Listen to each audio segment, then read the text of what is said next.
Regional Casa Garcilaso, arqueóloga Raquel Oroz Márquez, señores presentes, público asistente. En esta oportunidad hago llegar el saludo de la señora directora de la Dirección Desconcentrada de Cultura Cusco, Magíster Maritza Rosa Candia. Asimismo, el Museo Histórico de la Casa Garcilaso de la Vega, en la persona de la señora Raquel Oroz Márquez, arqueóloga, les da la bienvenida a todos ustedes a esta gran conferencia de plantas medicinales y el INC del Inca Garcilaso de la Vega. Señores y señores, en esta oportunidad queremos manifestarles que esta magistral conferencia de las plantas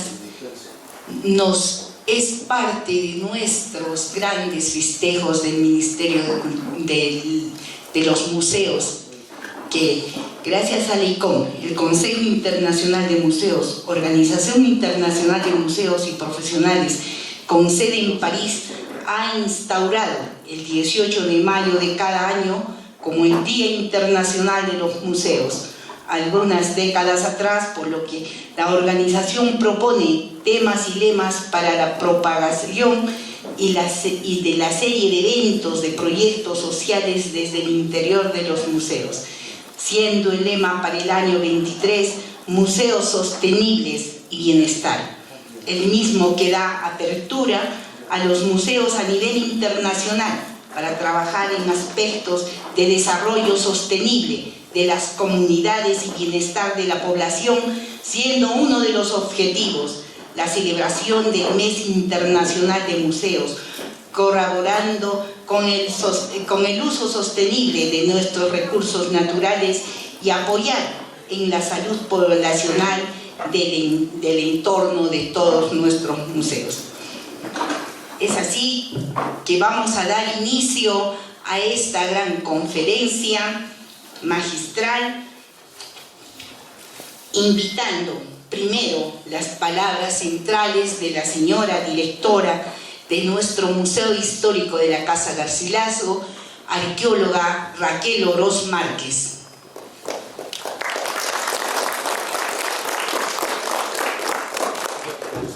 Buenas tardes, distinguida concurrencia. Hoy estamos honrados con la presencia de un estudioso de la biología natural de Cusco, de la región, el biólogo Justo Mantilla Holguín, quien ha venido realizando estudios desde las crónicas para poder identificar aquellas plantas que han sido de importancia en nuestra salud y en nuestro vivir andino, como es desde las crónicas y propiamente la historia del Inca Garcilaso de la Vega.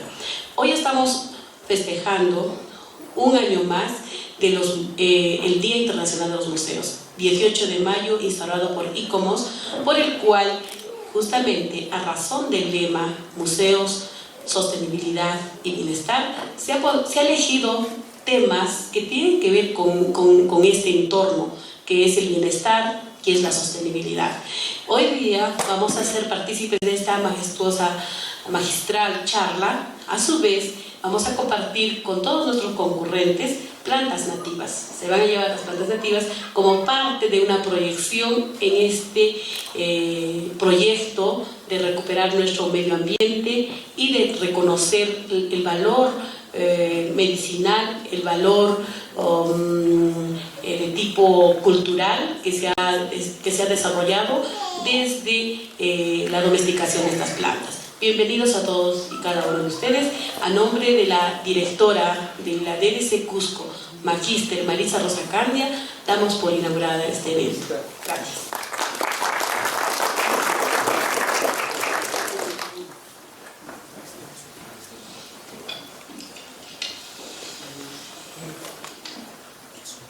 Efectivamente, el Valle del Cusco es un valle fértil en nuestras montañas presentan grandes cantidades de plantas de nuestra tierra. Es así que a ello también debemos la visita de grandes turistas que nos visitan a nuestra hermosa tierra.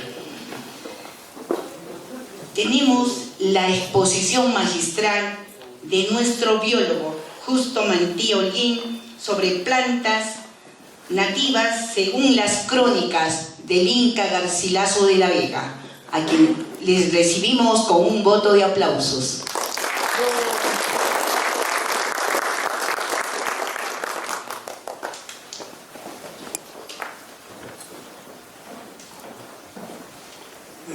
Muchísimas gracias por la cordial invitación, también por vuestra presencia.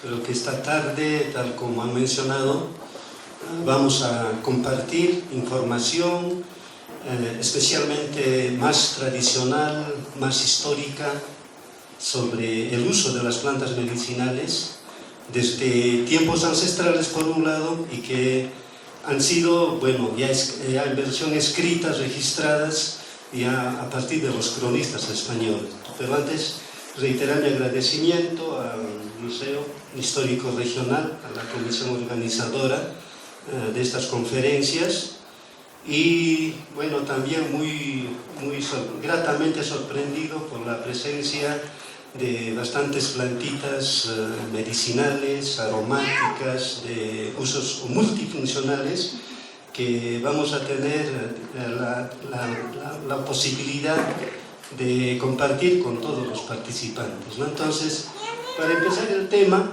que me han mencionado, también agradecer, en principio, es importante, al historiador Washington Zulka, no parte del equipo acá de la casa, ¿no? del museo.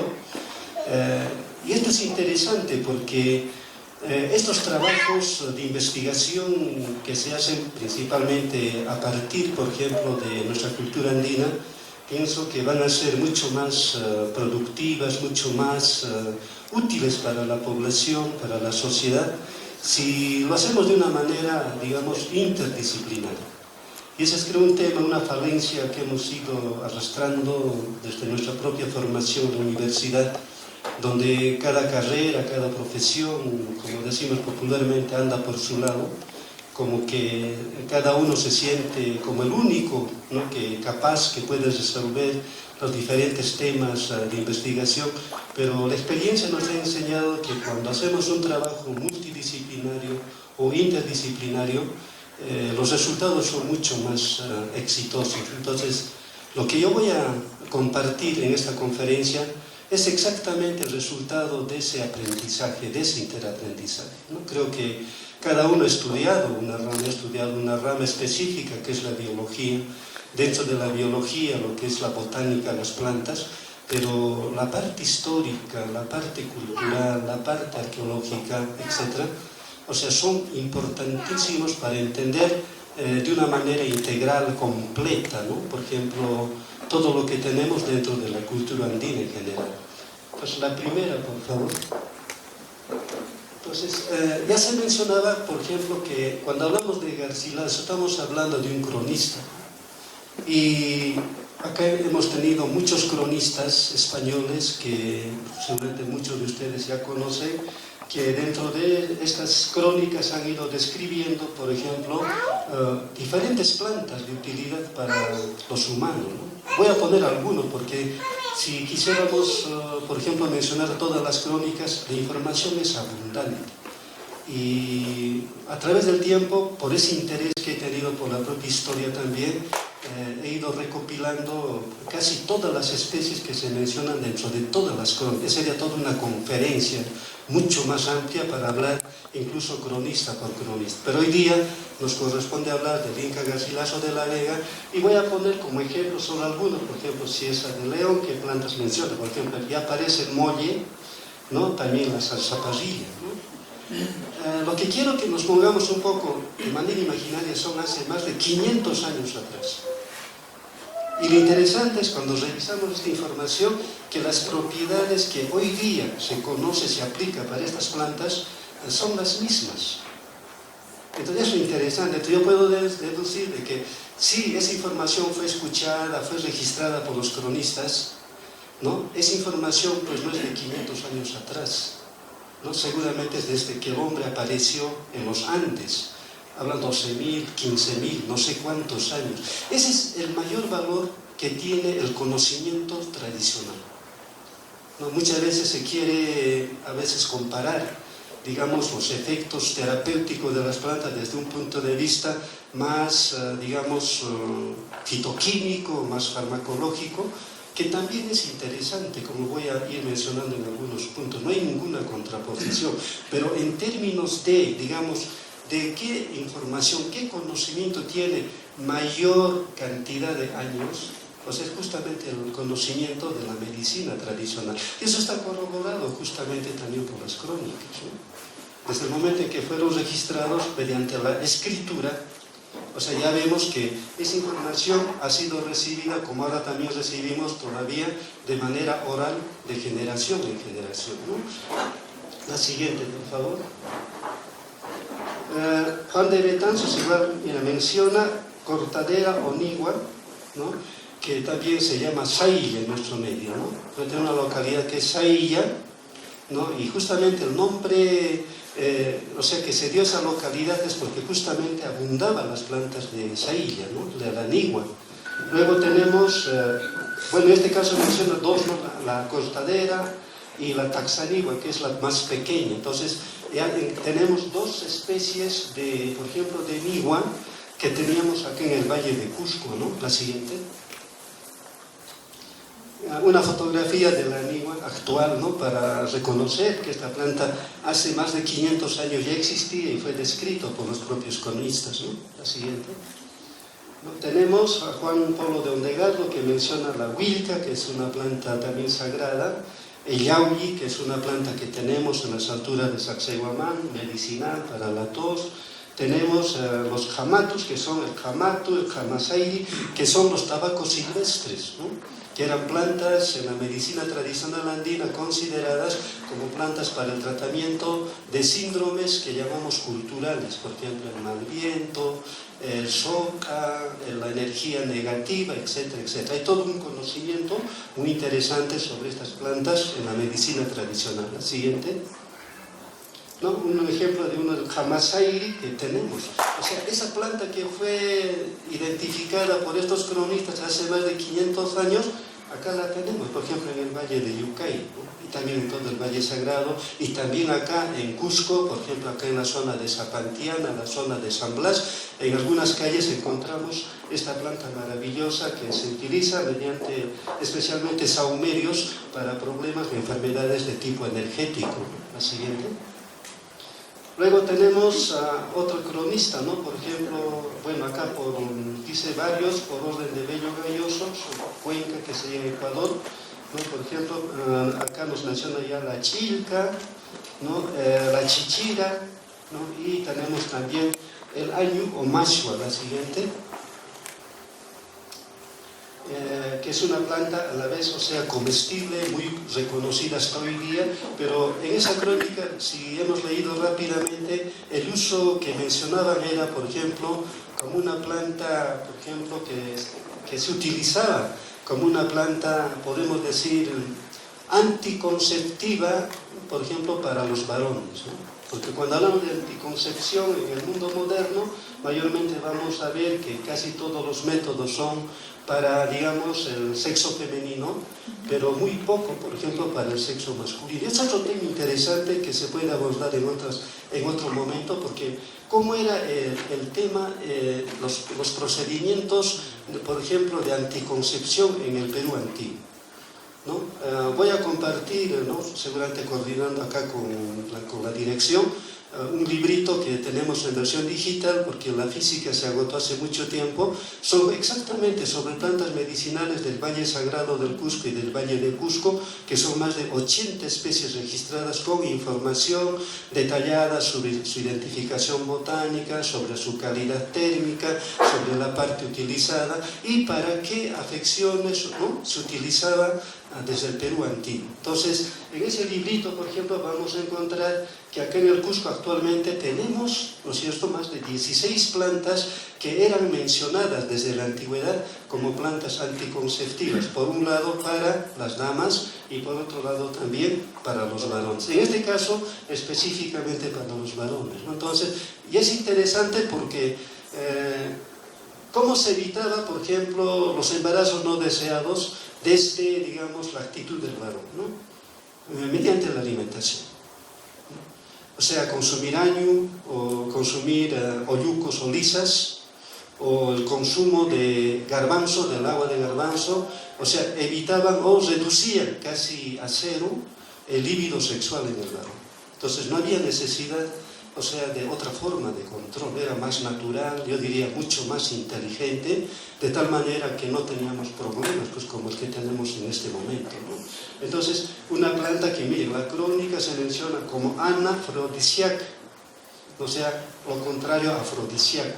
Y también vamos a encontrar, por supuesto, plantas afrodisíacas. Entonces, en el mundo de las plantas podemos tener, o sea, las especies para todas las necesidades que el hombre ha tenido desde la antigüedad, ¿no? La siguiente. Antonio de Calancha, por ejemplo, menciona chamico, que es una datura que es familia del tabaco, ¿no? La quinaquina, ¿no? Que es una planta, por ejemplo, muy utilizada también en la zona amazónica, y la cascarilla o quina, ¿no? La siguiente, por favor. Y ahí tenemos una fotografía del árbol de la quina en floración y exactamente la corteza, ¿no? Que se utilizaba hervido en cocimiento justamente para el tratamiento del paludismo o terciana o malaria. Ya se conocía, por ejemplo, la forma de tratamiento de estas enfermedades, incluso que eran epidémicas y siguen siendo epidémicas. Ahorita estamos escuchando el problema del dengue en el norte, ¿no es cierto?, que es una enfermedad más o menos de similar característica porque es transmitido por un mosquito vector, ¿no?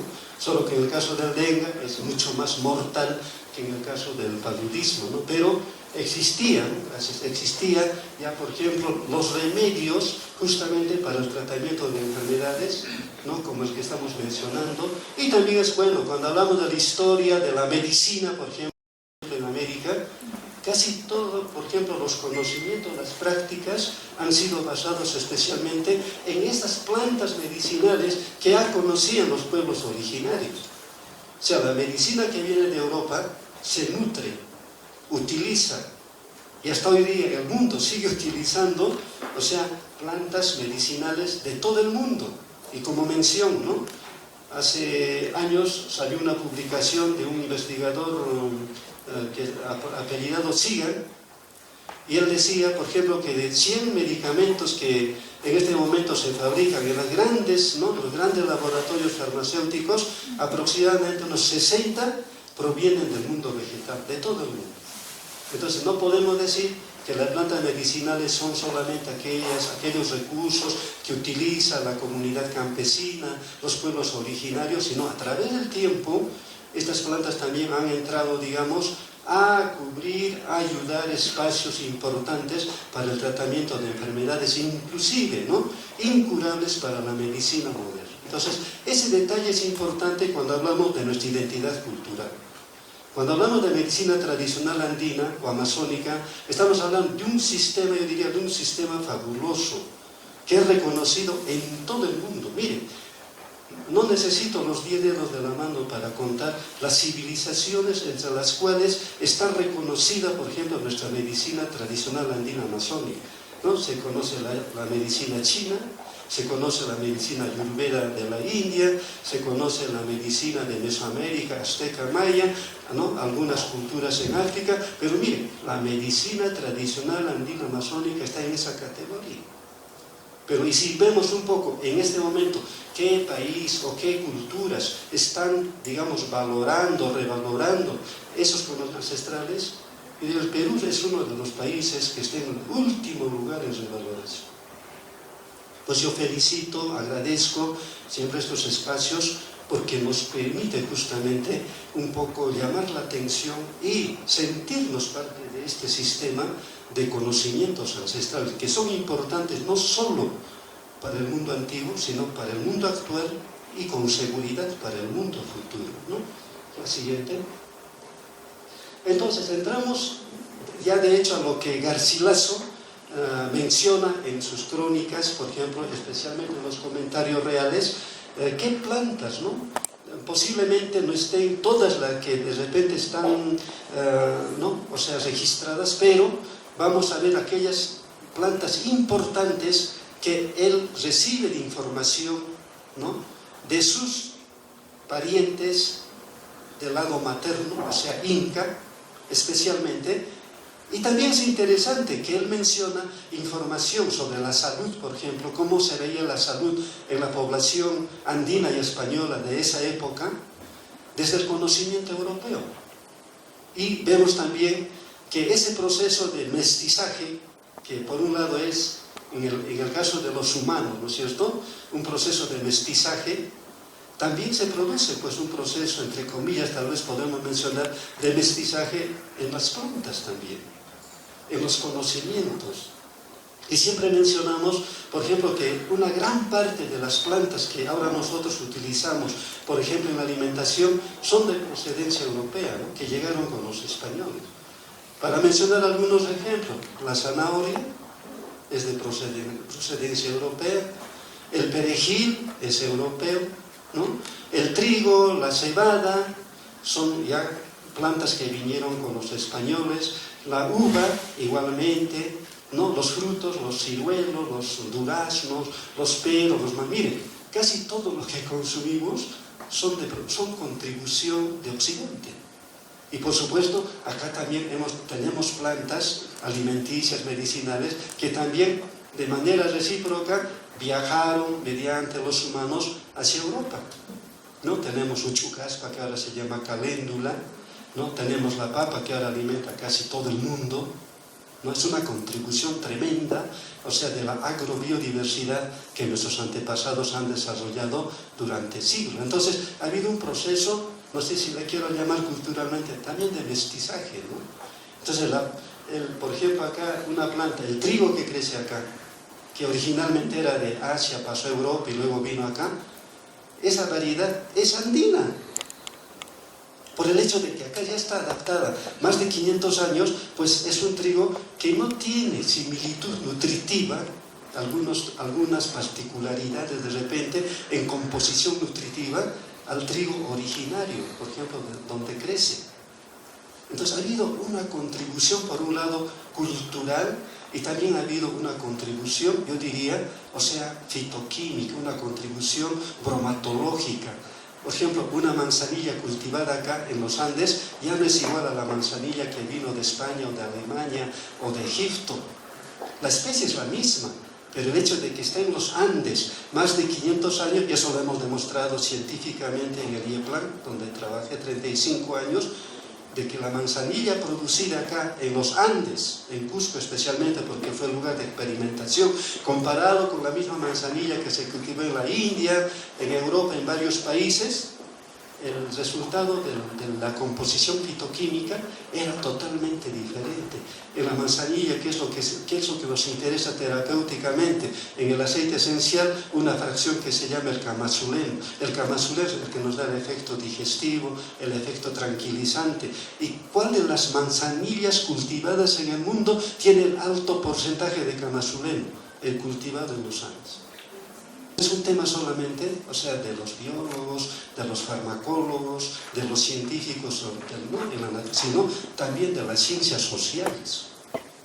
Y si nosotros encontramos ese punto de encuentro entre los dos enfoques, vamos a encontrar lo que llamamos, lo que estamos trabajando, el Izcayache, ¿no? En quechua, Izcayache, Izcay dos, Yache, los dos saberes. Nosotros somos parte, ¿no es cierto?, de esos dos saberes, tanto del mundo occidental que llegó con los españoles y del mundo andino de nuestros antepasados que acá han desarrollado una civilización especialmente basado en la agricultura. Era una cultura agrocéntrica. Entonces ahí tenemos, si vemos un poco, ponemos todo ese elemento sobre la mesa, tenemos pues tantas cosas, tantos temas que podemos desarrollar para la salud, para la alimentación, para la cosmética, para todo. O sea, en otras palabras, estamos perdiendo oportunidades de oro. Y cuando hablo de oro, no solamente el oro metálico, que nos hacen creer ahora que es la única fuente de beneficio económico para un país como el Perú, no. Si nosotros apuntáramos con el mismo interés, con los mismos presupuestos, con las mismas leyes que apoyen la agrobiodiversidad, el Perú es una potencia mundial en plantas medicinales. El Perú es una potencia mundial en alimentación. Sin ser declarada, así, por sí sola, por la historia, por las plantaciones, por la alimentación que tenemos. ¿Cuántas plantas eran la base nutricional del andino? Ya en la época de Garcilaso, un poco antes. 730 plantas era la base nutricional del hombre andino. O sea, raíces, tubérculos, frutos, flores, semillas, lo que según la planta nos daba como alimento. La gran pregunta en este momento de modernidad: ¿cuántas de esas 730 consumimos? Pues 4 o 5, lo más global, lo más grande, ¿no? Papa, maíz, arroz, trigo. O sea, esos son los detalles que a nosotros nos debe llamar la atención. Sin embargo, paradójicamente vemos al Perú indicadores estadísticos que dan vergüenza. Cusco, más del 40% de niños menores de 5 años con desnutrición crónica. O sea, yo les digo, con toda esa riqueza de conocimientos, con toda esa riqueza de agrobiodiversidad, en este país, en esta región, debería haber ese porcentaje de niños con desnutrición. No. Entonces, estos espacios nos permiten justamente ver lo que tenemos. Acá no hay que inventar, no hay que descubrir nada nuevo. El conocimiento está, las plantas están. Lo que tenemos que recuperar es justamente, para empezar, nuestra identidad cultural, conciencia de lo que somos, de nuestros orígenes, de nuestra cultura, esa cultura que nos brinda a través del tiempo. Y Garcilaso justamente es la expresión de eso, ¿no? Cuando uno lee las crónicas y habla, ¿no? Habla de las plantas, ¿no? Que escucha de la parte materna, también escucha plantas de la parte paterna, o sea, de España, especialmente cuando ya se va a España a vivir o a radicar, y habla de los procedimientos, de las formas de curación de enfermedades mediante los dos sistemas. Eso es lo interesante. Por un lado, nos habla del tratamiento, por ejemplo, si mal no me acuerdo, por ejemplo, de la necesidad de las purgas, ¿no? Del sistema digestivo para estar sanos. No era, digamos, tomarse una pastilla. En la cultura andina, la medicina tradicional es casi totalmente preventiva. Entonces, ¿cuál era la práctica? La práctica era una alimentación sana, una alimentación buena, y una vez al año era necesario hacer una limpieza del tracto intestinal, una purga. Y para eso menciona plantas, por ejemplo, que son importantes para purgarse. Y ahora la gran pregunta es, nosotros, ¿cuántas veces nos habremos purgado desde que hemos nacido hasta hoy día? Les digo, por experiencia también, ¿no? Y escuchando a las personas mayores, sabias, las enfermedades, ellos están ¿dónde? Están aquí, en el estómago. Si el estómago está sucio, entonces vamos a tener pues todas las enfermedades habidas por haber, ¿no? De manera secuencial. Pero si hiciéramos esas prácticas sanitarias como era la época, por ejemplo, en un mes determinado, purgarse, todo el pueblo tenía que purgarse, ¿no? El mes de julio. ¿Cómo se llamaba en julio? En quechua, Antasituaquilla, el mes de la purificación de los humanos. Y luego viene agosto, que sería Capaxituaquilla. Así como el humano tiene que depurarse, tiene que limpiarse, también la madre naturaleza necesita esa limpieza, esa depuración. Miren. Y esa era la principal práctica sanitaria. Las plantas ya estaban en segundo, en tercer lugar. Entonces tenemos que recuperar esas formas de cómo se entendía por ejemplo, el tema de la salud y la enfermedad, desde el conocimiento tradicional. Entonces, es necesario purgarse, ¿no?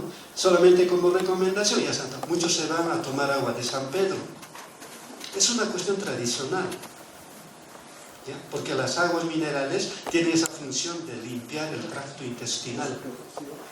Ahora, hay plantas, por ejemplo, huachancay, que es una planta de puna, que tiene unas papitas tan pequeñitas, pero es tan poderoso como purgante, por ejemplo, que no es recomendable, por ejemplo, consumir toda esa papita tan pequeña, porque es altamente drástica su efecto purgante. Entonces hay que probar con la cuarta parte. Si la cuarta parte no me hace efecto, le incremento la otra cuarta parte, la mitad de la raicita, hasta que siente el efecto. Y cuando hace el efecto, pues increíblemente nos va a dejar limpio todo el tracto digestivo, porque vamos a botar por abajo y por arriba, de todos los colores, ya peor que el río Guacamayo. Entonces, una forma de terapia, de prevención, ¿ya? Y las plantas están dentro de ese concepto. La siguiente, por favor. Entonces, una planta que menciona Garcilaso, una planta muy interesante, la coca, ¿no? Y la coca está considerada como planta sagrada. Entonces ahí viene la gran pregunta: ¿por qué en el mundo andino, especialmente la cultura inca, por ejemplo, habla de una categoría, ¿no?, de plantas sagradas? Son aquellas plantas que, por un lado, o sea, nos sirven como planta medicinal, nos pueden servir como planta alimenticia, nutritiva, pero hay una función superior, que es una planta que ayuda, protege la salud de toda una región, de todo un territorio. Eso es importante. O sea, en la cosmovisión andina, en la medicina tradicional andina, la coca está en un estatus superior, junto con el ayahuasca, junto con la huachuma San Pedro y junto con los tabacos silvestres, porque tienen esa función que actúa a otro nivel, a nivel superior, a nivel energético. Entonces, esta planta no me va a curar, no me va a ayudar solamente en el problema orgánico. Tengo un cólico, me puede ayudar, me da, digamos, soroche, me va a ayudar. Tengo un problema respiratorio, me va a ayudar. Pero lo más importante es que me va a ayudar en el tema de la limpieza energética de los organismos. Pues es una planta que no solo actúa en el campo físico, sino tiene una acción en el campo energético, en el campo emocional, o llamemos en el campo espiritual. Ese es, digamos, uno de los conceptos interesantes que podemos mencionar por qué se llaman plantas sagradas, ¿no?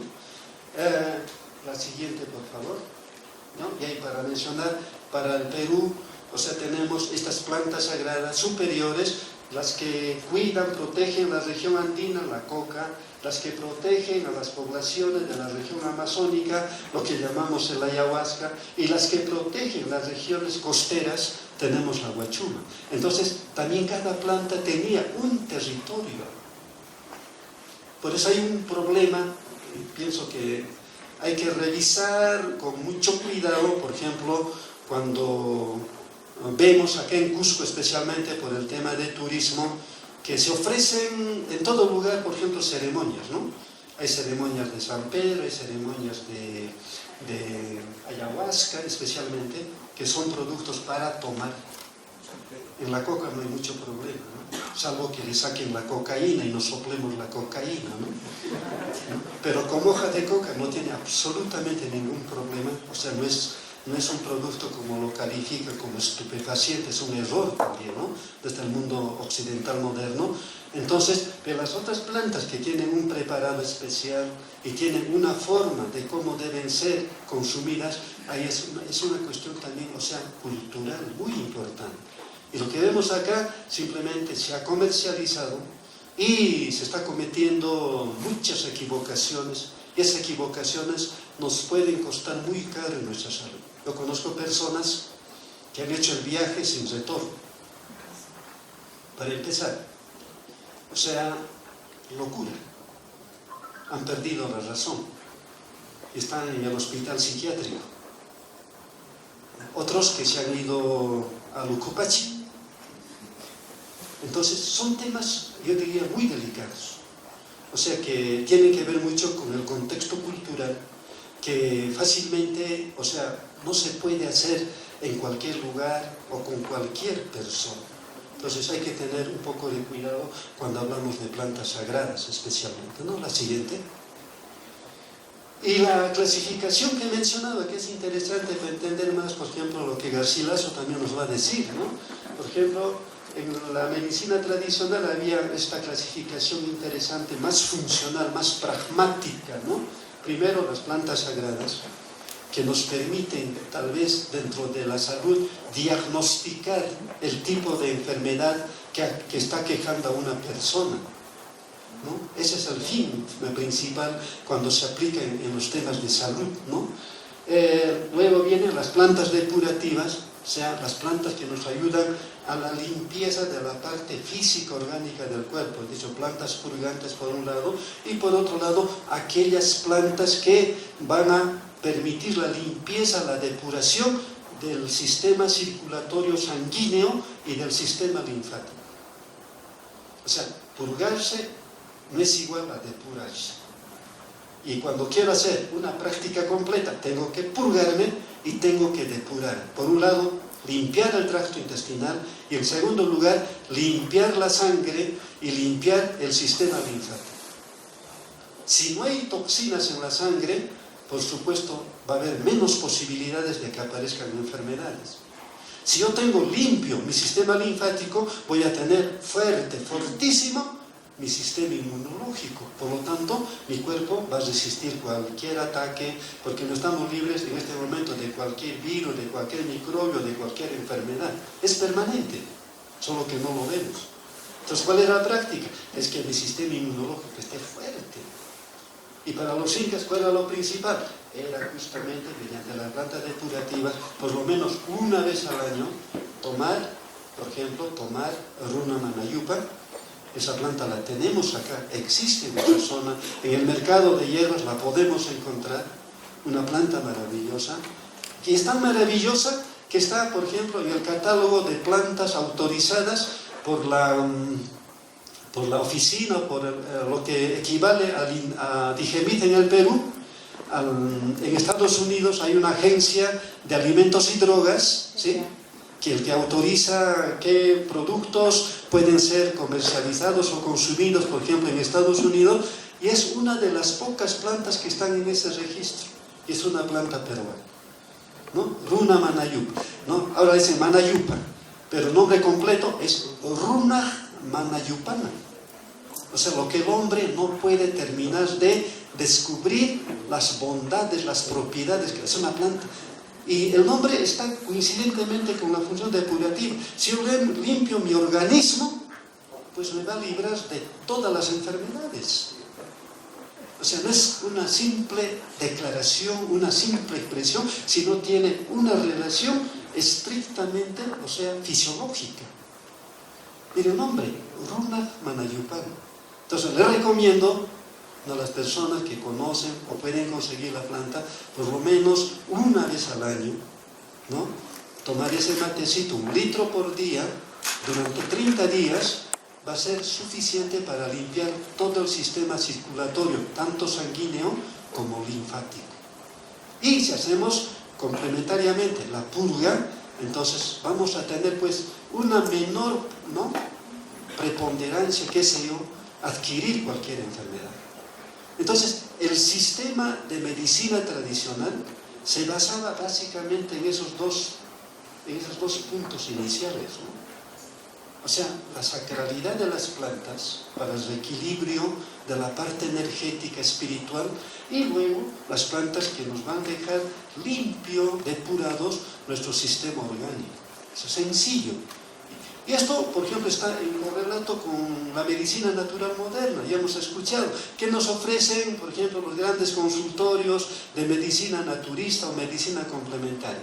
Por ejemplo, drenaje linfático. Hemos escuchado, ¿no?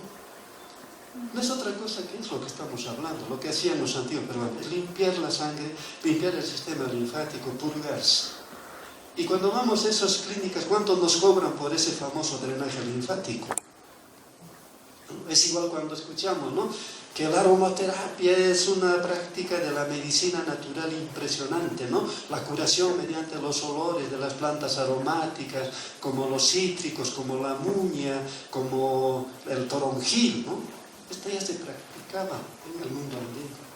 Está con los nombres. Por eso es interesante revisar la historia, especialmente las crónicas, porque vamos a encontrar muchos de esos nombres que están todavía por despolvar, por hacer de repente una revaloración de esas prácticas. Por ejemplo, cuando hacemos hervir una planta aromática para hacer vaporizaciones, inhalaciones, tiene nombre propio, ¿no? Huaxichisca.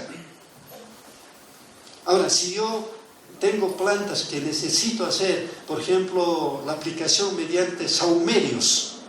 Tenemos, por ejemplo, los tabacos silvestres, tenemos plantas resinosas que se secan y se queman para hacer la purificación de la casa, la purificación de la chacra, la purificación del ganado y del humano. Tiene su nombre propio, Otmichisca. Claro, el problema es que siempre nos han hecho pensar que todo nombre, toda práctica que viene de afuera es mejor que la nuestra, ¿no? Y hablábamos de que, ¿no?, los conocimientos, o sea, los conocimientos de la medicina tradicional nuestra, por ejemplo, no existían en esa práctica. Estamos mencionando que existían, claro, con nombre propio, que es lo que tenemos un poco que desempolvar, ¿no? La siguiente.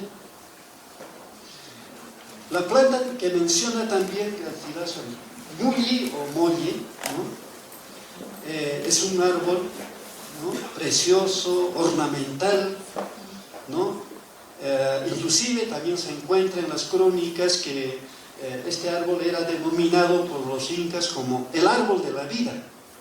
Yo durante mucho tiempo me pregunté por qué le habrán dado ese nombre, ¿no?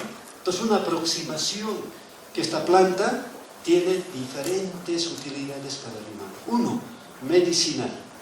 Las ramas, las ramitas, especialmente reposadas en agua hervida, mediante baños, para el tratamiento del reumatismo, dolores de hueso, dolores articulares, dolores musculares por frío o por golpes o contusiones.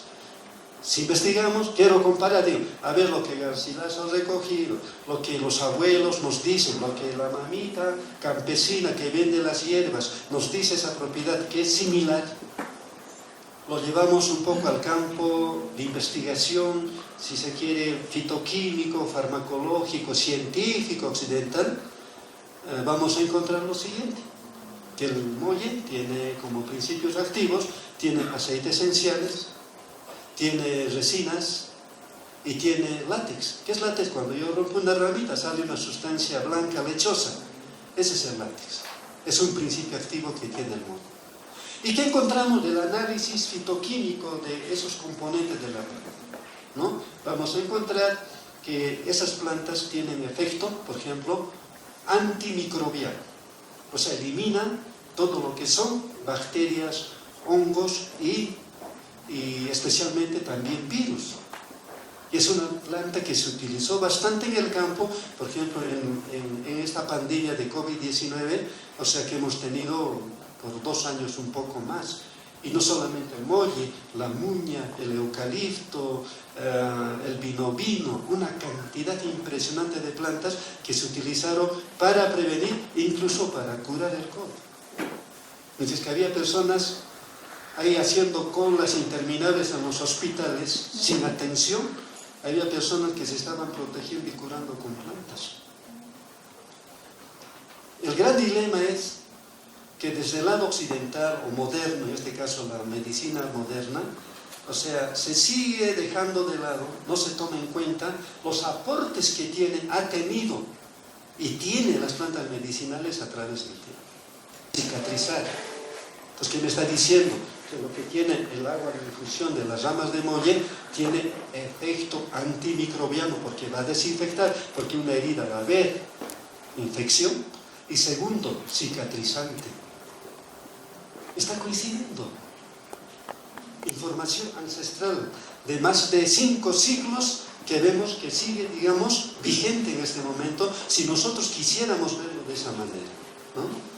Ahora, el otro uso de esta planta, el látex, esa sustancia lechosa, todavía, yo he tenido la suerte de ver comunidades campesinas donde estuve 35 años trabajando con este tema, ver esas prácticas y tal. Una persona que está lejos de la ciudad, donde no hay un dentista, no hay un centro de salud, no hay un odontólogo, tienen una pieza dentaria careada, perforada, comienza el dolor que es insoportable. La persona que sabe, ¿qué va a hacer? Se va al muelle, arranca con la mano limpia una rama, coge el látex, ¿no?, con la yema, y lo deja en contacto con el aire para que se vaya solidificando y tome una contextura de chicle. Se lava la pieza dentaria y se aplica como tapón. A los 5 minutos ya no hay dolor dentario, analgésico. Y si hago esa práctica cada día, no voy a perder la dentadura. Puedo dar tiempo, ¿no?, para que llegue a la ciudad, pueda ir un especialista y me pueda curar la pieza que está deteriorada. En otra situación tendrían que extraerme, porque si no ya se va a infectar y es algo insoportable incluso por el dolor. Miren, un conocimiento tradicional. Entonces ahí viene otro tema interesante a partir de esta información de Garcilaso. Entonces encontramos que cómo eran, por ejemplo, las prácticas de la higiene bucal en el antiguo Perú. Pues siempre había esa pregunta, ¿no? ¿Cómo los antiguos peruanos, la higiene bucal, se limpiaban, no se limpiaban, se lavaban la boca? A mí me decían, no, la coca era suficiente. Pues no era solamente la coca, sino ellos utilizaban las ramitas de molle, ¿no? Tengo una ramita, lo machuco un borde sobre madera o piedra, ¿no? El tejido vegetal, la fibra se va a convertir como una especie de pincelcito y puede hacerme la práctica de la limpieza dental. Estoy quitando los restos de comida, pero como las ramas tienen látex, tienen aceite esencial y tienen resina, automáticamente tengo el efecto desinfectante. En otras palabras, Listerine incorporado en el cepillo. Esta idea hemos compartido con la facultad o la escuela de odontología acá, ¿no?, en la San Antonio también la antigua, ¿no? Y hasta donde conozco, sí se han hecho ya algunas pruebas y con seguridad han sido, o sea, positivas. ¿Por qué? Porque ya, por ejemplo, se planteaba, por ejemplo, hacer una especie de pasta dental, por ejemplo, de molle. Una pasta dental, por ejemplo, con pachayoque, que es otra planta que tenemos en el Valle de Cusco, muy restringido ya por la excesiva urbanización del Cusco, y en el Valle Sagrado. O sea, una planta que tiene efecto, o sea, desinfectante, y tiene un efecto hemostático. ¿Qué significa? Cuando tenemos, por ejemplo, sangrado en las encías al momento de hacernos la fricción en el lavado bucal, esa plantita, cuando hacemos enjuagatorios, o sea, inmediatamente corta la hemorragia. O sea, es un gran cicatrizante, ¿no? Hemostático. Miren cuántas cosas. Acá en este valle que se llama Cusco, tenemos cosas maravillosas. Y habrá sido pues mucho más interesante en la época que Garcilaso estuvo por acá, ¿no?, reconociendo las plantas, viendo cómo utilizaban los propios incas, etc. Fue maravilloso, ¿no?, para todas las necesidades que tiene el humano, ¿no? Entonces, planta medicinal, planta alimenticia, esos frutitos característicos de molle, le quitamos la cortecita, la epidermis, que es suavecita, con fricción de las manos, y nos va a quedar el huesito, la semilla cubierto con una capita azucarada de color marrón. ¿Y qué hacían desde la antigüedad? Esa semillita con su capa azucarada se remojaba en agua hervida tibia, en un recipiente, y se disolvía. Y luego se filtraba y se tenía la semilla, el huesito, la drupa separado para que seque. ¿Pero qué se hacía con el agua? Los refrescos. Creo que hoy día vamos a disfrutar los refrescos de molle, ¿ya? Y esa misma agua azucarada se utilizaba para hacer la chicha de molle, todavía muy popular en la región de Apurímac, en la región de Ayacucho, ¿no?, muy nutritivo.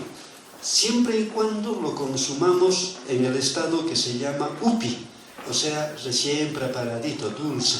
Pero si pasa ya la fermentación un día o 2 días, ya nos va a dar, digamos, muchas gracias, nos va a dar, pues, o sea, si tomamos en demasiada cantidad, nos va a dar diablos azules, ¿no? Entonces hay que saber en qué momento lo podemos tomar de una manera beneficiosa. Y esa misma agüita se utilizaba para hacer las mazamorras andinas, los apis, ¿no? Sea con maíz morado o con el choclito fresco, como guste, pero las mazamorras nutritivas.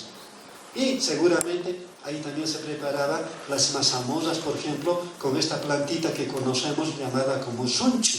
Todos conocemos el sunchu, una planta muy parecida al girasol, de flores más pequeñas, abundante en toda nuestra región. En vez de lluvias parecen jardines de color amarillo por todo lado. Y cuando vamos al campo preguntamos todavía a los hermanos campesinos, dicen, "Imapaj mi sunchu, o igual mi mijo, caballo y mi asno y mi cuchi, mi cowe y mi mijo". O sea, solamente come el caballo, la oveja, el cuy. Y revisamos la historia, ¿qué encontramos?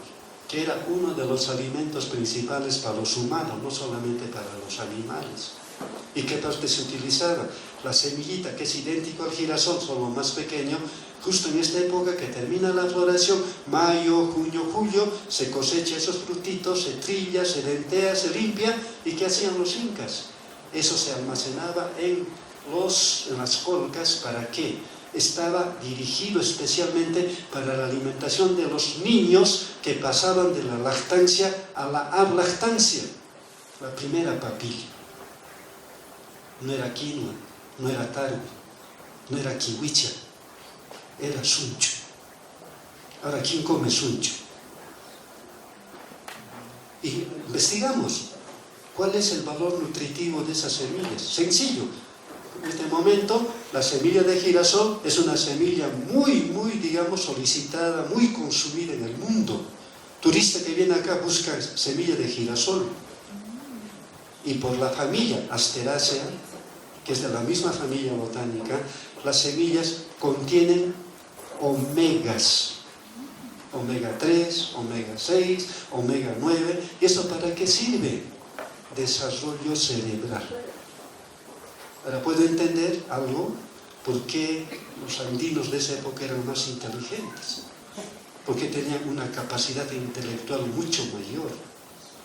Y ahora tenemos pequeñitos de las comunidades, van a la escuela desnutridos y se duermen en la clase.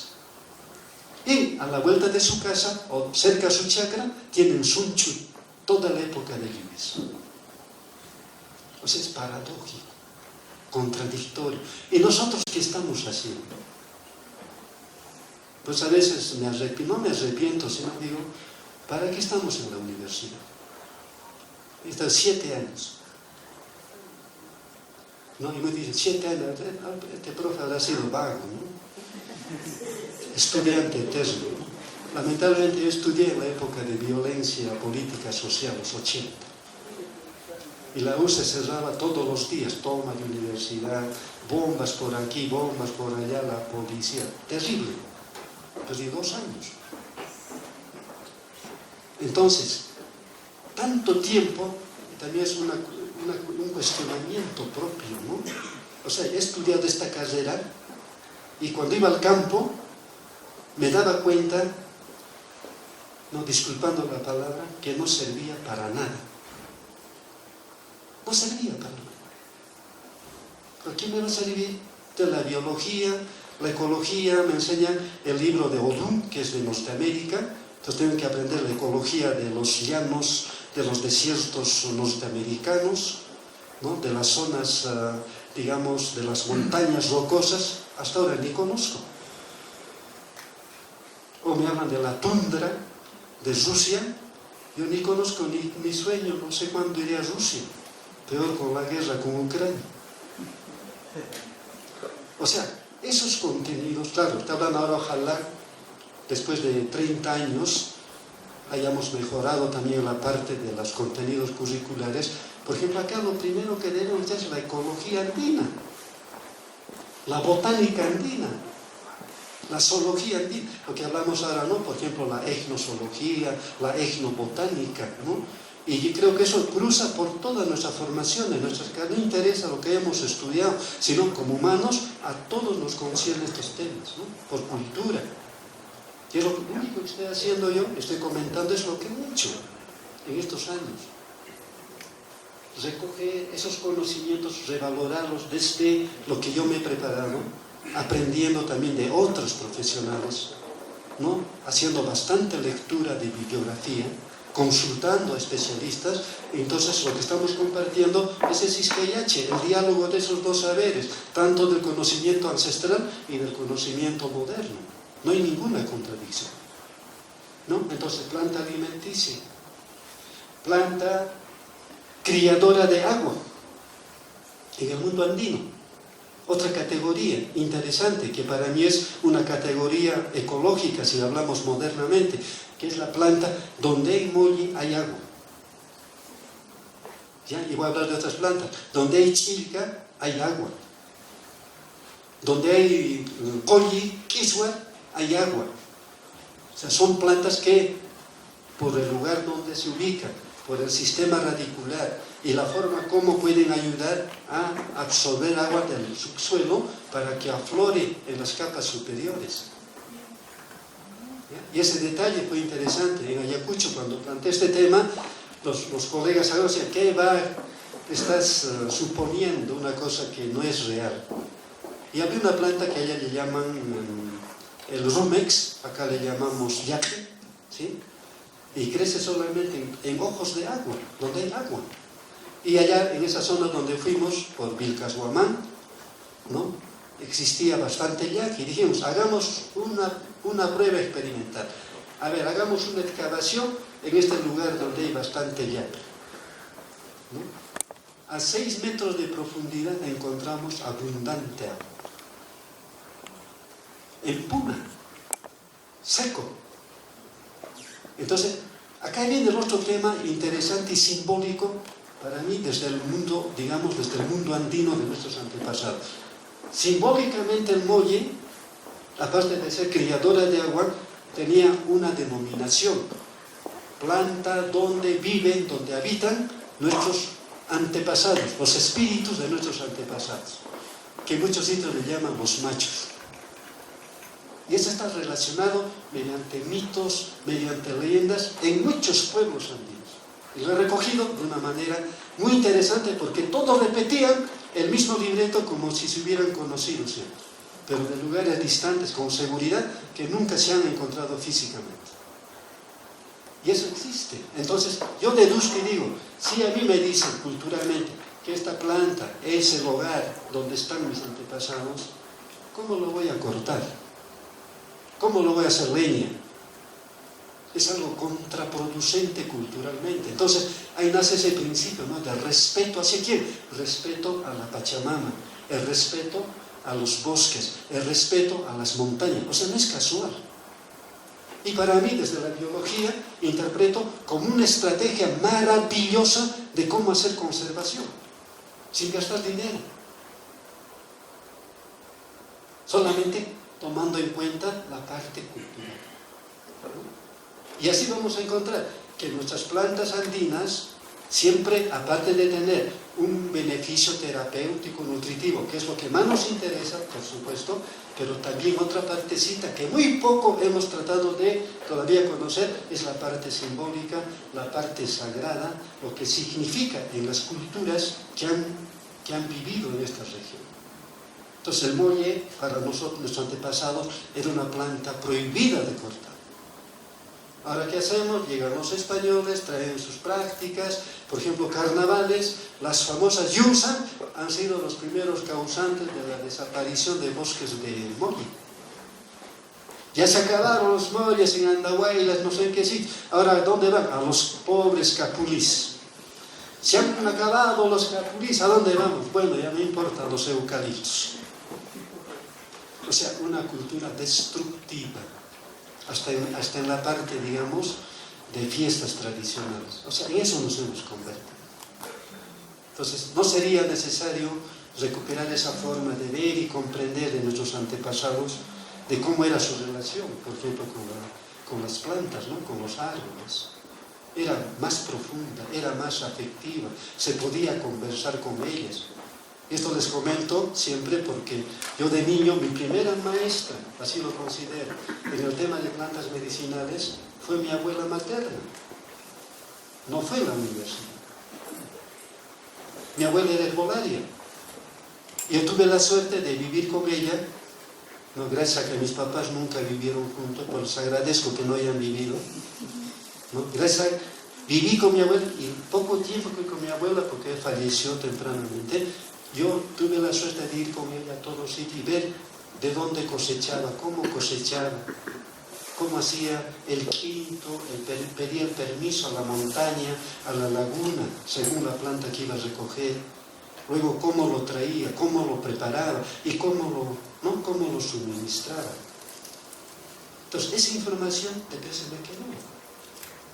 Y después de tantos años, cuando entras a la escuela no se habla de esto, el colegio menos, la universidad menos, cuando ya salgo como practicante al campo, me acuerdo por eso y quiero mucho a la provincia de Acomayo, donde retomé como practicante, me reencontré nuevamente con ese tema.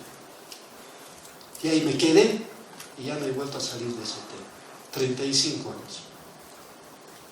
Entonces, ese conocimiento que menciono es por eso, que todos, absolutamente todo lo que estamos acá presentes, todos tenemos saberes previos, todos. Porque tenemos esa información de la familia, del aire, de la comunidad, de donde somos procedentes, sabemos. Aunque sea conoceremos una planta, pero conocemos y la hemos utilizado y la utilizamos siempre. Entonces, cuando hablo de plantas medicinales, se dan cuenta, una planta va a servir para tantas cosas, esa es una mentira. No, está justificado, está investigado y podemos ahora demostrar, si queremos, como método científico moderno, que realmente los conocimientos ancestrales sí tienen base científica y un modelo científico propio. ¿Cuál es ese modelo científico? Prueba, error, práctico.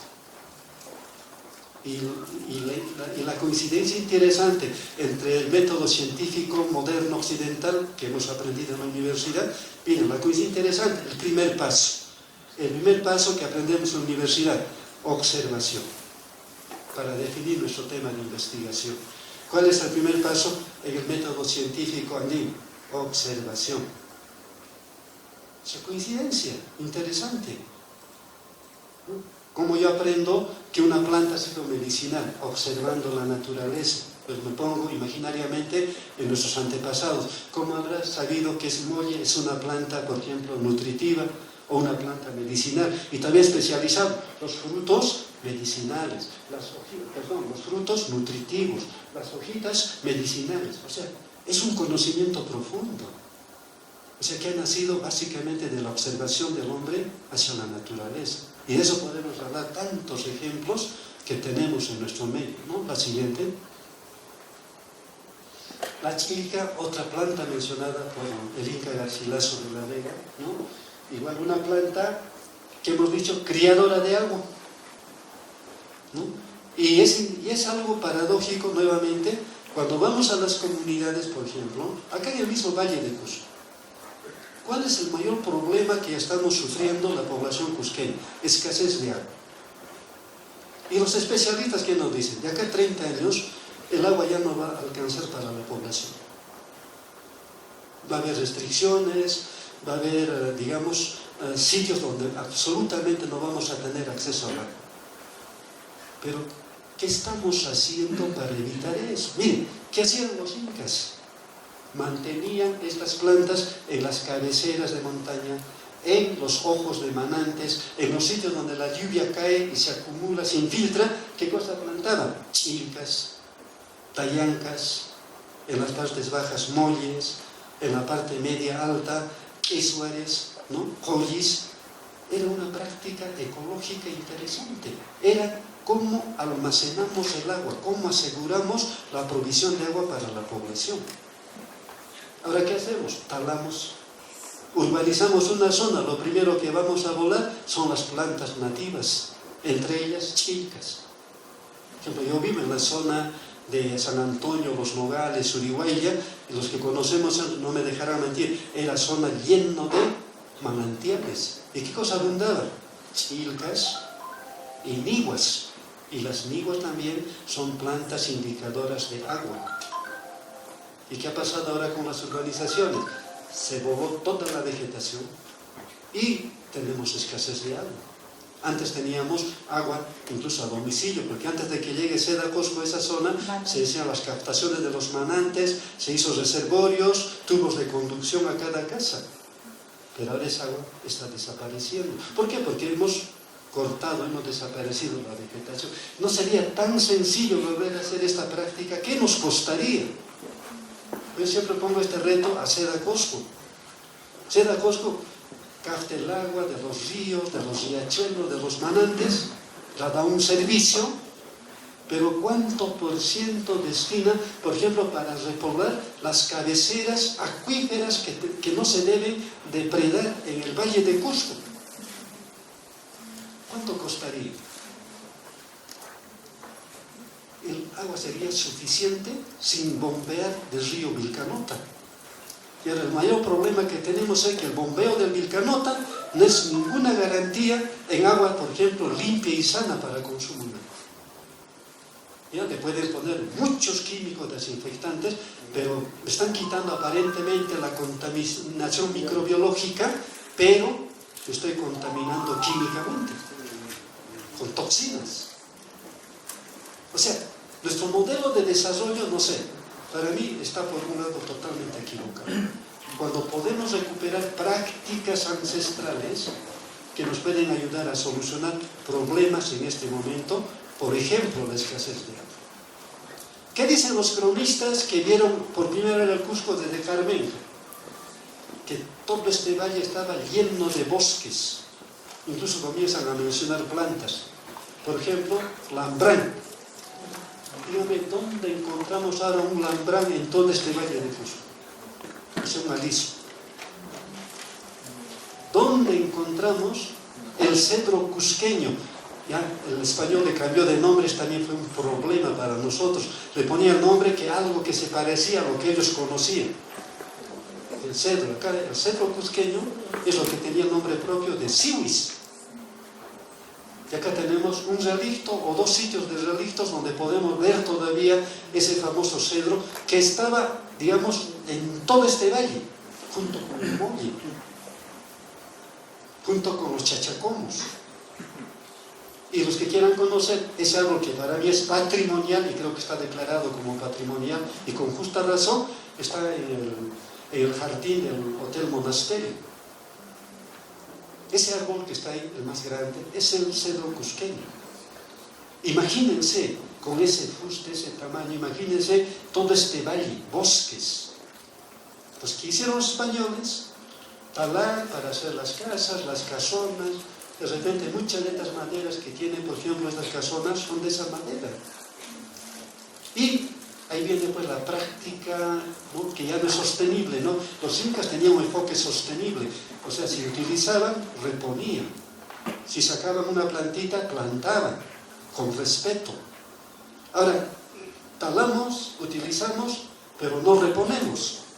Pues ahora tenemos plantitas para que se lleven y van a plantar, ¿no? Y con justa razón, después podemos talar para nuestro uso, pero tenemos que plantar. ¿Ya? Entonces, hay muchas cosas en la parte cultural, como estoy mencionando, que son interesantes, ¿no? Y que coinciden, por ejemplo, con el tema de la botánica, con el tema forestal, con el tema del manejo del agua, etc. De todas las necesidades que tiene el humano en este momento, ¿no? Para mí una práctica sencilla, reforestación con amplias criadoras de agua en todas las zonas circundantes del Valle de Cusco. El agua va a haber en cantidad. Y no estar bombeando del Vilcanota, de Piñipampa, que ya llega con todas las excretas que bota Maranganí, Sicuani y los demás pueblos. ¿Dónde van? Al río Vilcanota. Estamos tomando agua con excretas, ¿no? Los que estamos viviendo en la parte sur, lamentablemente, tenemos la provisión del agua que viene del Vilcanota, ¿no? ¿Y cuánto pagamos? ¿No? Hablando en forma de broma, ¿no? Agua con yapita de excreta, pagamos la tarifa más alta, ¿no? Esto felizmente no es el Vilcanota, ¿sí?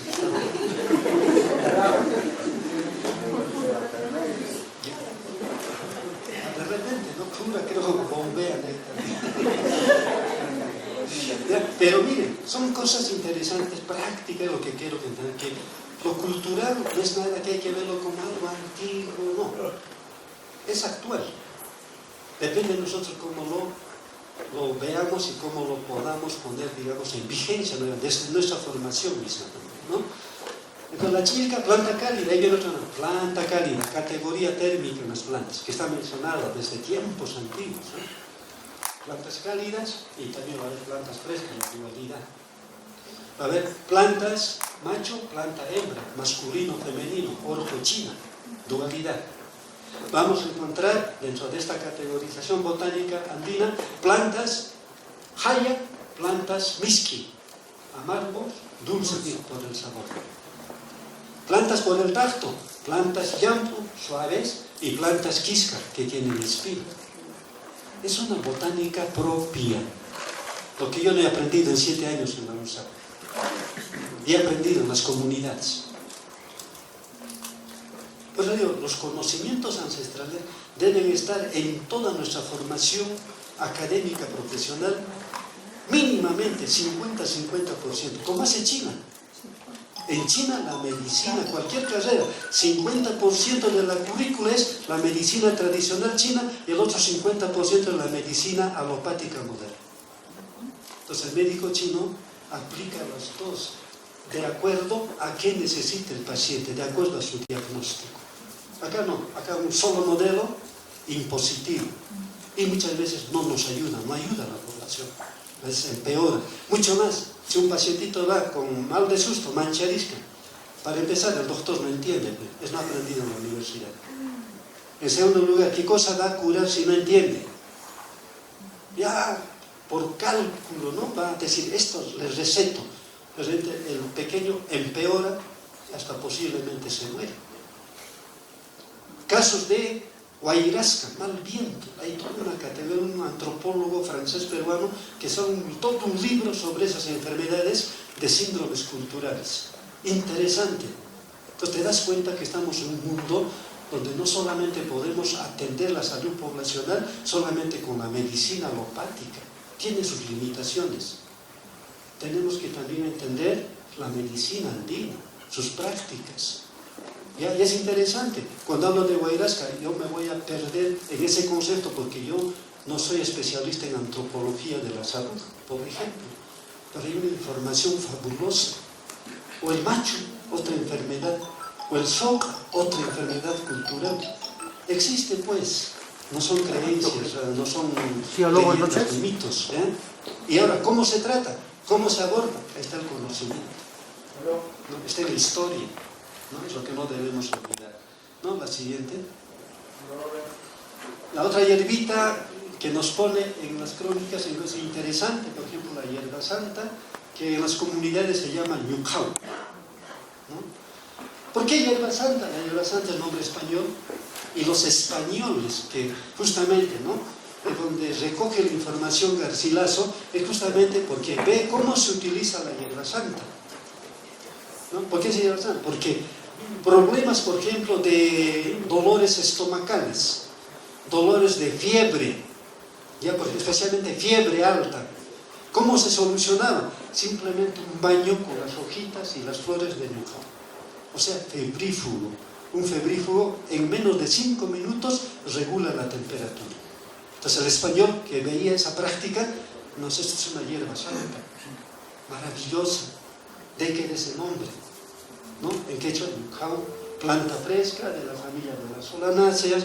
Inclusive los que no conocen, lo podemos ver acá en el Jardín Botánico de la Plaza San Francisco, cerca de los pisonais tenemos 2 arbolitos de ñucau. Entre la palta y el pisonay, que está en la esquinita, antes de entrar está la calle Garcilaso, ahí vamos a encontrar los 2 ejemplares de ñucau que tenemos aquí. Pero es importante el Jardín Botánico de San Francisco. Pero hay que conocer la historia, sus aplicaciones, para que le demos el valor, digamos, correspondiente. Entonces, planta febrífugo, ¿no? La siguiente. Otra planta interesante que está en la crónica es el mateclio. Y el nombre, miren, el nombre se mantiene desde la crónica, hace más de 500 años, ¿no? El matagio, que es una planta de la familia de las Araliaceae, tiene el nombre hidrocótile-alquelidoides, ¿no? Que es una plantita que crece en zonas húmedas. Por ejemplo, si vamos a la laguna de Huacarpay, van a la zona de la orilla, van a encontrar en abundancia esta plantita, ¿no? Por las hojitas redondas, ¿no? Fácil de identificar, aunque no tenga flores. No, en los riachuelos, estas son las fotografías que yo tomé en el Valle de Yucay, justamente en el canal de agua que baja desde la zona alta. En todo ese canal tenemos, por ejemplo, bastante matagio asociado a diferentes plantas medicinales, como vamos a ver, ¿no? Categoría térmica fresca. Como planta fresca es utilizada para problemas, por ejemplo, de inflamaciones oculares, conjuntivitis, ¿no? O sea, puede ser la planta reposada, ¿no? O la planta también estrujada en forma de emplasto y se aplica sobre los ojos, o lavativas con la infusión de la planta. O sea, va a tener efecto desinflamante y desinfectante. Porque esta plantita, o sea, tiene aceite esencial, es aromática, y toda planta que tiene aceite esencial es antimicrobial, o sea, desinfectante. Y los otros componentes que tiene, o sea, desinflamante a la vez, ¿no? Entonces, una planta que desde, miren, siglos atrás ya se conocía para el uso, como les menciono, para el problema de la conjuntivitis. Pero consultando ahora en las comunidades, en las personas que utilizan esta planta, es una planta desinflamante de efecto total en el organismo. Desde los ojos, la cabeza, el sistema digestivo, el sistema genitourinario, el hígado, los riñones, etc. Una planta maravillosa. Y otra cosita que he encontrado durante mucho tiempo es que esta planta, por ejemplo, es recomendada, por ejemplo, para el tratamiento de ciertos tumores. O sea, podemos catalogar que esta planta está ya en la categoría de las plantas anticancerígenas. O sea, y falta investigación, ¿no? Entonces, una planta muy interesante que tenemos en nuestro medio, tanto en información como todavía, o sea, botánicamente la podemos encontrar, ¿no? Como vemos acá, en las orillas de los riachuelos, es una planta que le gusta crecer en zonas con bastante humedad. La siguiente. Y he encontrado también información, ¿no? En las publicaciones del doctor Fortunato Luciano Herrera, gran botánico cusqueño, ¿sí? Este doctor que ha sido catedrático en la Universidad de Cusco, ¿no? En los años 1930-40, ¿no? Del siglo anterior, en las publicaciones se encuentra información que menciona, por ejemplo, también al Inca Garcilaso de la Vega. La siguiente. Este párrafo justamente sobre los apuntes que hace sobre el Valle de Yucay, específicamente, ahí menciona, ¿no? Por ejemplo, el Pisonay, ¿no? Que justamente ¿no? menciona a las descripciones que hace el Inca Garcilaso de la Vega, que visita Yucay. Y la siguiente, por favor. Y una foto de esa época, de 1941, donde encontramos justo en la plaza de Yucay, cerca al templo, es Yucay que actualmente existe como relicto, ya medio seco, ya, ¿no? La plantita está cayendo. Imagínense, ese árbol que ahora vemos en Yucay, ¿cuántos siglos tiene? Es este mismo dos ejemplares que tenemos acá. Entonces es una planta centenaria, ¿no? Importante históricamente para nuestro Cusco, para el Valle Sagrado. Y el Pisonay, la siguiente, por favor, ¿no? Que en tiempo de floración es maravillosamente ornamental, y estas flores, por ejemplo, eran consumidas en la alimentación del antiguo Perú. Cuando digo que los antiguos peruanos en su dieta consumían 730 especies vegetales, uno de esos alimentos perdidos, al igual que el suncho que mencioné anteriormente, es esta, flores. Las flores de Pisonay eran parte de la dieta alimentaria, fuente de vitaminas, fuente de antocianinas, que son pigmentos importantes como anticancerígenos en la alimentación. Por eso, ¿quién más comen? Los loritos, las aves. Y siempre encontramos esa relación, ¿no? los pajaritos comen productos naturales como las flores de pisonay, comen los frutos de cherche, comen los frutitos de avena silvestre, comen los frutitos de aceitunillo, etc. Y no vamos a encontrar, por ejemplo, aves que tengan cáncer. Es decir, esa observación es interesante. Entonces hay una relación, como muchos especialistas mencionan, la relación es el tipo de alimentación que estamos consumiendo. Cuando tengo alimentos que tienen más antocianina, o sea, pigmentos de coloración morada, roja, amarilla, son aquellas que tienen la categoría moderna que se llaman nutracéuticos. ¿Qué es un nutracéutico? Es aquel producto, especialmente vegetal, que es alimento y a la vez es medicina, pero medicina preventiva. Y acá tenemos, yo diría, bajo este enfoque, cientos y cientos de alimentos nutracéuticos para nuestro beneficio. Pero, ¿qué comemos? Más productos industrializados, más productos, ¿no?, súper transformados, con aditivos químicos como conservantes, como colorantes, saborizantes, más químico que natural. Ahí está el problema. Entonces yo creo que es interesante ver la forma de alimentación de nuestros antepasados, y tenemos las plantas. Esa es la ventaja, ¿no? Y comenzar a volver a consumir lo que ellos consumían y en la forma como preparaban y consumían, que no es difícil de recuperar, ¿no? La siguiente. En la misma mención, Herrera, por ejemplo, también para esa misma descripción, donde están los textos de Garcilaso, menciona, por ejemplo, el japagnuchu, ¿no? El japagnuchu es la fucsia boliviana, ¿no?, que es una planta que existe como ornamental, ¿no?, pero los frutitos que vemos están recién para madurar, van a oscurecer a un color morado, y era alimento de los antiguos peruanos. Otra vez, nutracéutico. La siguiente, por favor. Otra planta que Herrera menciona, ¿no?, donde menciona Garcilaso de la Vega, es el ayo ochigno, que sería el trébol andino, el trébol de altura. No tiene nombre científico, Trifolium amabile, cuya raíz, que es reservante, como una pequeña zanahoria, se consumía, y todavía los que conocen consumen como zanahoria. Es una planta alimenticia y a la vez medicinal. ¿Para qué? Para los problemas pulmonares, o sea, cura problemas pulmonares, inclusive heridas internas por golpes o por infecciones, o sea, cicatriza las heridas internas y a la vez tiene esa función alimenticia. Miren, y eso tenemos aquí en las zonas altas, caso Sacsayhuamán, o si vamos a la zona, por ejemplo, de Pachatuzán, vamos a encontrar en abundancia esta leguminosa andina, ¿no? Así, en este momento tenemos en abundancia, está acabando la floración, ¿no? Y es una planta que, por ejemplo, inclusive está, digamos, simbólicamente relacionado con el Hanajpacha, ¿no?, por los antiguos peruanos, especialmente los incas. Ahí vemos un clero ceremonial donde en la parte inferior tenemos exactamente la figura de las flores y las hojitas del chinchipuma, ¿no? Es una planta que, según la cosmovisión andina, se utilizaba para la comunicación de los humanos, los runas, con los dioses tutelares, ¿no?, con el sol, con la luna, etc.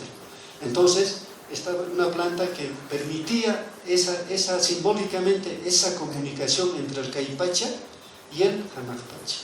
Y contrariamente, la comunicación entre el Caipacha y el Ucupacha era, por ejemplo, el canto, que es otra planta también considerada como sagrada, ¿no? Terapéuticamente, esta plantita, las flores, en este momento en la medicina tradicional, se toman en infusión para disolver los cálculos, tanto en la vesícula biliar como en los riñones. Disuelve los cálculos. Claro, no nos va a disolver en 2-3 días, ¿no? Por ejemplo, yo recomiendo un tratamiento dependiendo de la cantidad y el tamaño de las litiasis, por ejemplo, de 15 a 30 días.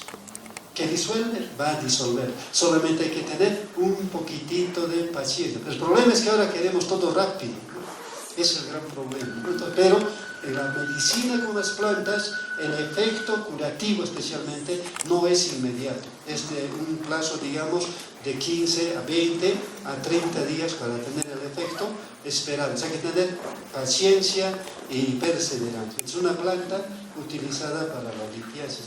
Las hojitas en infusión para los lavados de la cabeza, cuando uno tiene, por ejemplo, dolores bastante fuertes que no pasan ni con aspirinas, ¿no? Tipo migraña. Entonces, un lavado de cabello, por ejemplo, con esta plantita, a los 10 o 15 minutos va a cesar ese dolor, desaparece. Entonces, otro remedio interesante para muchas personas que pueden tener ese problema, ¿no? La siguiente, por favor. Otra planta que también está vinculada a toda esa tradición andina, las zapatillas, es una especie de calceolaria, de flores muy bonitas. Esta planta está en esas dos categorías. Uno, planta depurativa, o sea, limpia el sistema linfático, el sistema sanguíneo, y planta curativa, que se recomienda, por ejemplo, para la prostatitis, importante para los varones que ya pasan los 40 años, ¿no? 30 días de esta planta va a reducir, si es que existe prostatitis, va a reducir totalmente la inflamación. 30 días, 1 litro por día.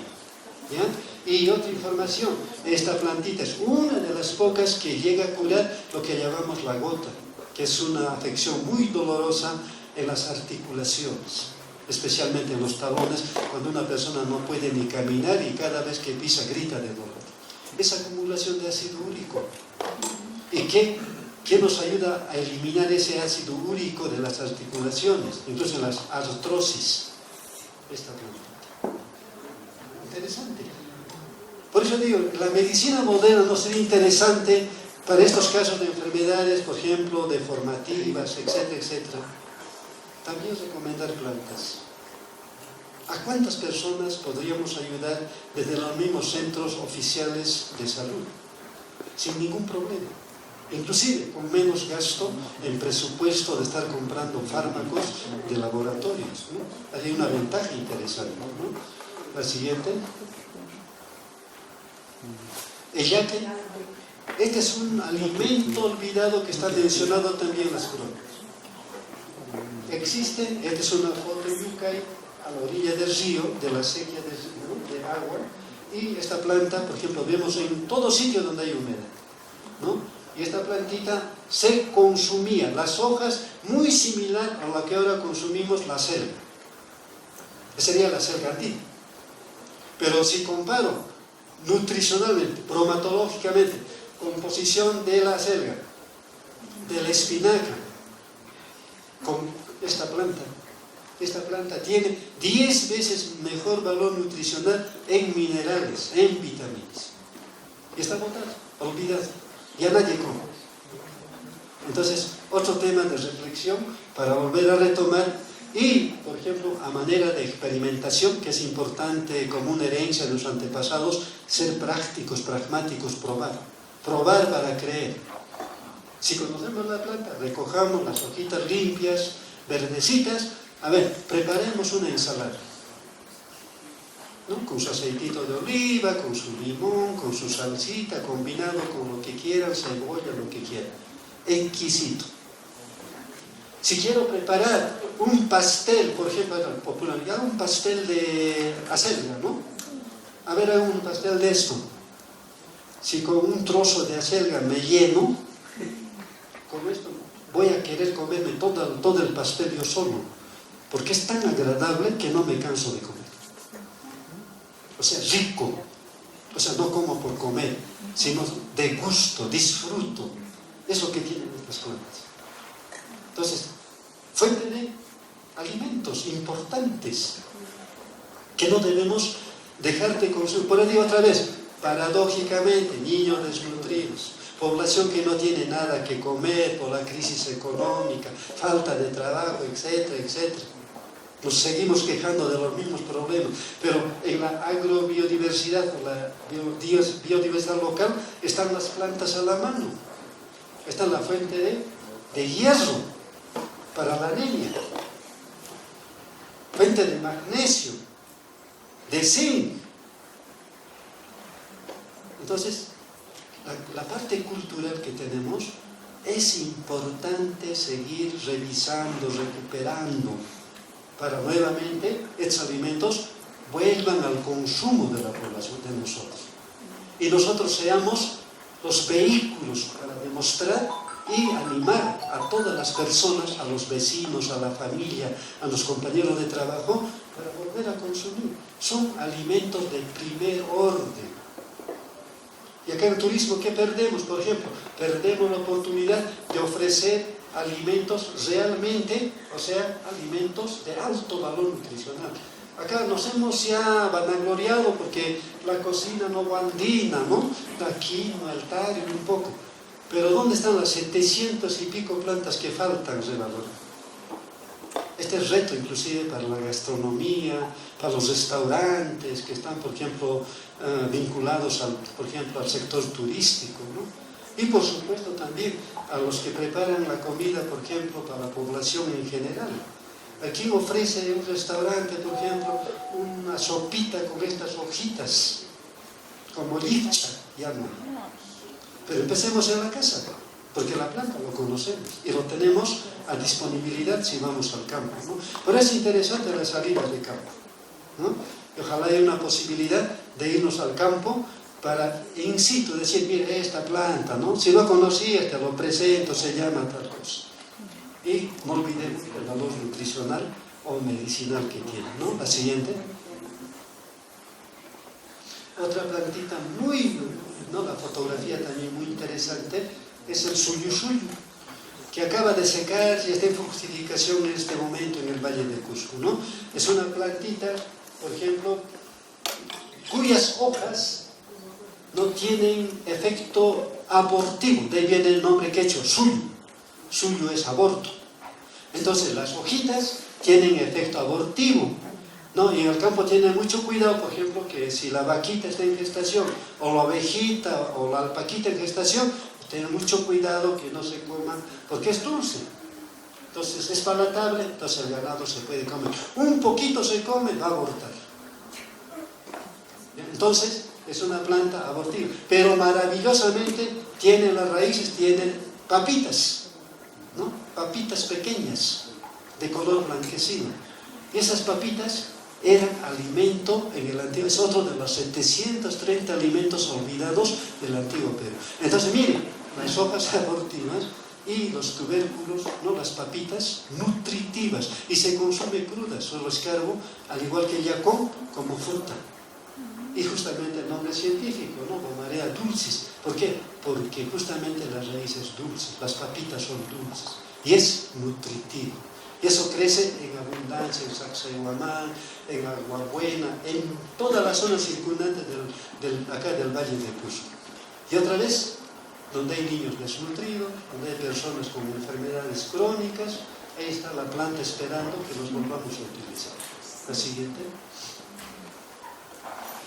La muña, ¿no? Otra planta maravillosa, ¿no? Aquí en el Cusco tenemos la dicha de tener 3 géneros diferentes de muña, Tostaquis, ¿no? Clinopodium y Gedeoma. 3, botánicamente 3, y cada uno tiene diferentes especies. En los Andes, porque es una planta andina, Perú está en el segundo lugar de países en cuyo territorio está el mayor número de especies de muñes en todo lo que es Sudamérica. En primer lugar está Bolivia, con 11 especies de las 12 que existen en todos los años. Perú tiene 9. Luego vienen los demás países. Argentina con 1. Pero paradójicamente en el mundo científico, ¿sí? En el mundo académico, Argentina, que tiene una sola especie de muña, tiene creo más de 300 artículos científicos sobre esa muña. Lo han investigado al derecho y al revés. Acá tenemos 9, ya, va a ser exagerado sin ninguno, hay, ¿no? Van a ver el repositorio de nuestra UNSAD, el repositorio de la San Marcos, encontraremos 3 o 4. Pero un país donde hay una diversidad grande es un poco el reflejo, que desde el lado académico estamos todavía muy dormidos, muy, ¿no? Alejados de todas estas posibilidades que tenemos.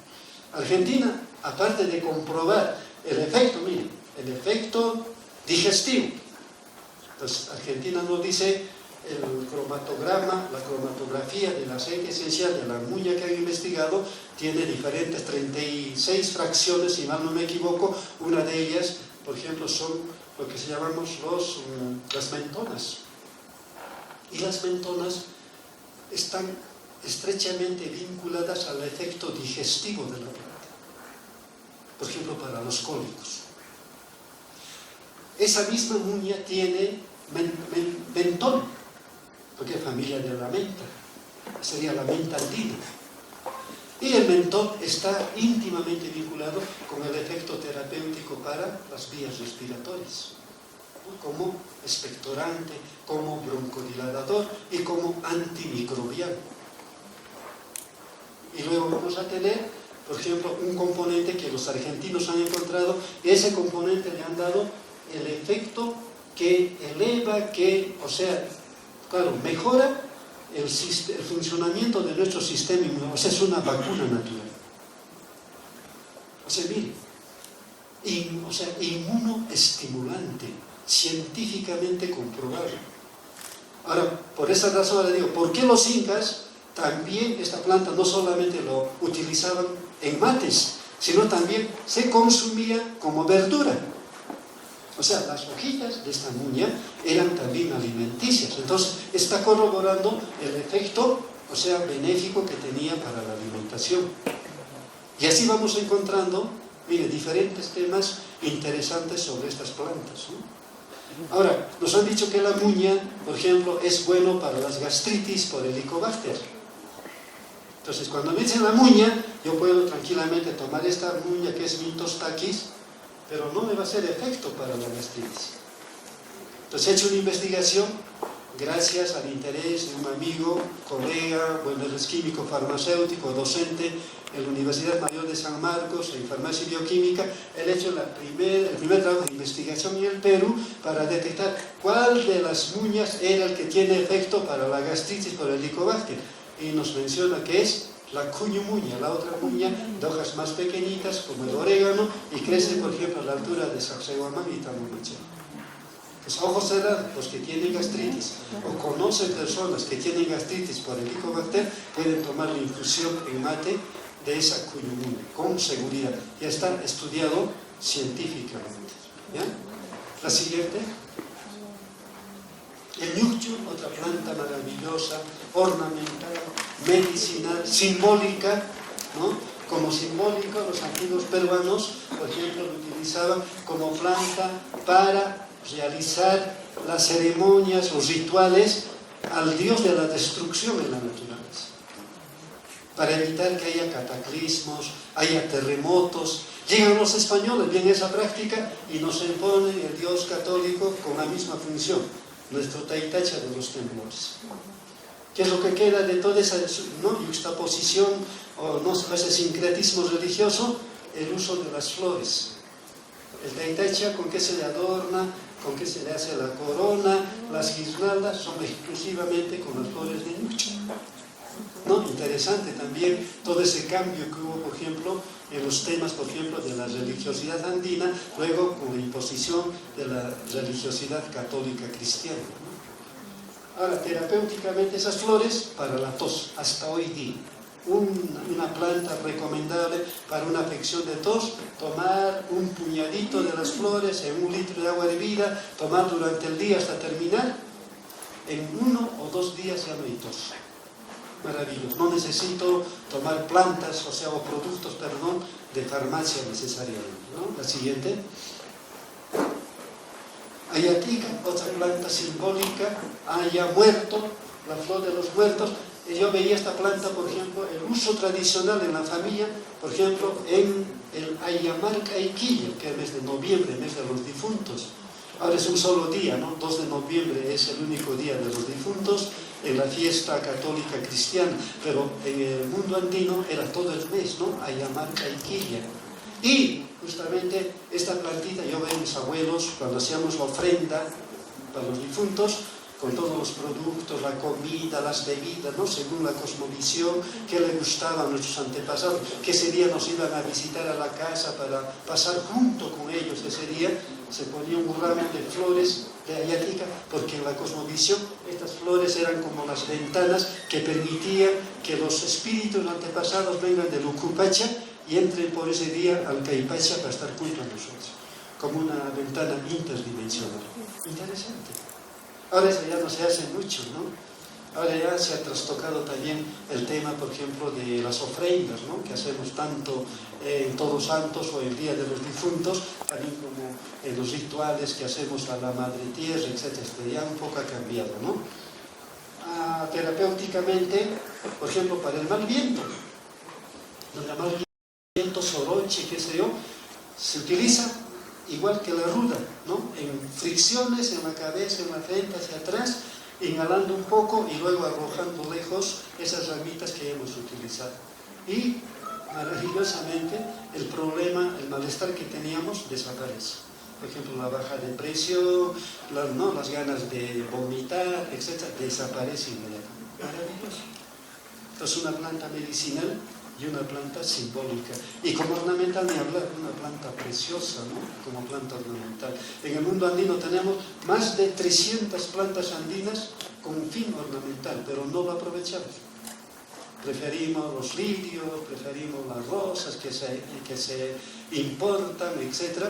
Pero acá tenemos más de 300 plantas nativas que pueden ser un rubro interesante para trabajar la floricultura andina.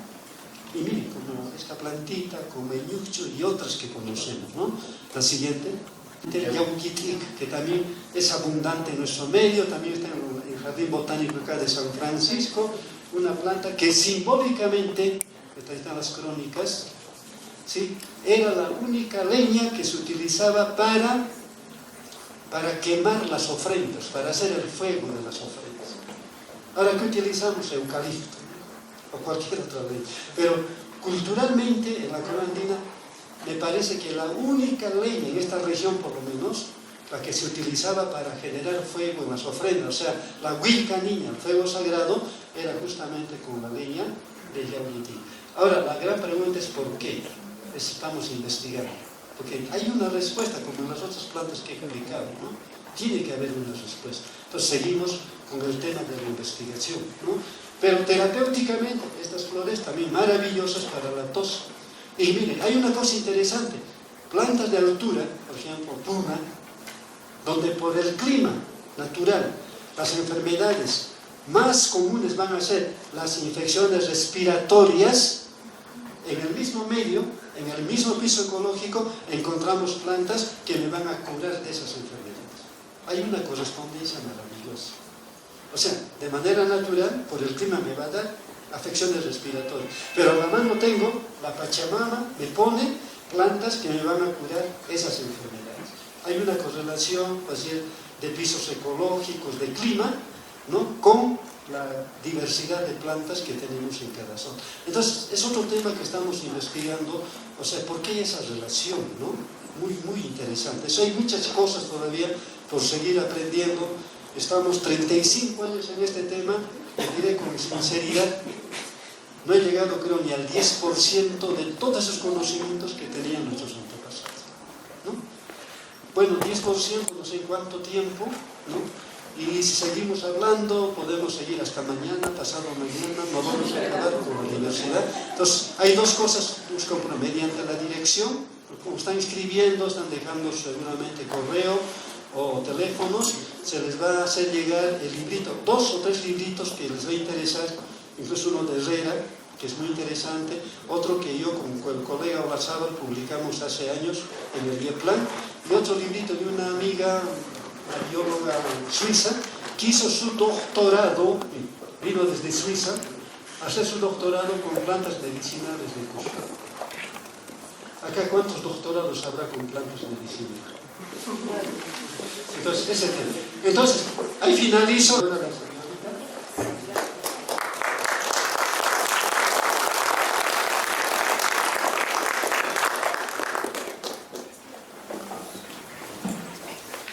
Excelente exposición. La verdad es que nosotros teníamos que haber conocido nuestras plantas nativas, tanto en nuestra dieta como en la medicina. Para dar a conocer, el biólogo Justo Mantilla Holguín es egresado de la Maestría de Ciencia en Mención, Ecología y Recursos Naturales, Escuela de Postgrado de la Universidad Nacional San Antonio Abad de Cusco, Diplomado y Ética de Salud Integral, Facultad de Medicina Humana de la Universidad Nacional San Antonio Abad de Cusco.